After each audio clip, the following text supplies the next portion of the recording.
presented by Mathli Express Music.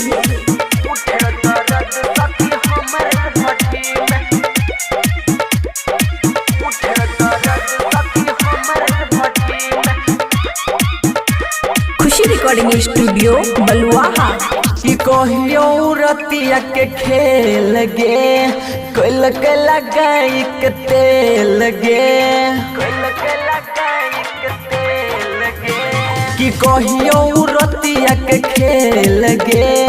कोइल के लगाई के तेल गे के तब चिल्लिए माई माई छोड़ल नाही राती में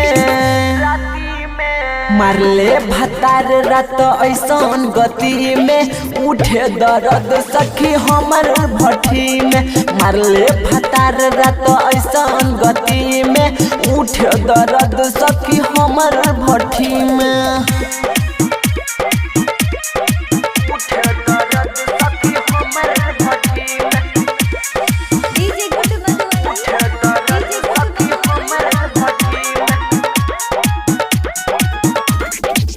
चरहल जवानिया से छोड़ दिल कई पानी गे कसलाई बदन के सोया ढीला गल कई छानी गे चरहल जवानिया से छोड़ दिल कई पानी गे कसलाई बदन के सोया ढीला कल कई छानी गे जोश में हो से खोए के सैया कोई रदल कोई दूर गति में मारले भतार रात ऐसन गति में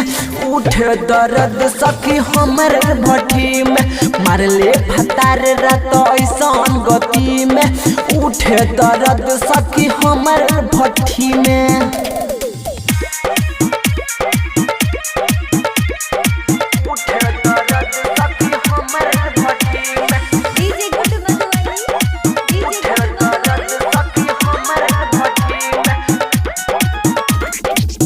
होटबा के लाली हमर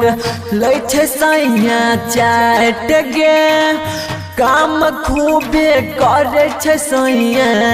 पूरा पूरा नाट गे की कहियो सखी सुतैयो नहीं दै छौ होटबा के लाली हमर लैछे सैया चाट गे काम खूबे करे छे सैया पूरा पूरा नाट गे सुबह सुहानक मन न भरे मार तारे दिन राती में मारले भतार रात ऐसन गति में उठे दर्द सखी हमर भट्टी में मारले भतार रात ऐसन गति में उठे दर्द सखी हमर भट्टी में बैठो न जाइए गे। खुशी रिकॉर्डिंग स्टूडियो बलुआहा।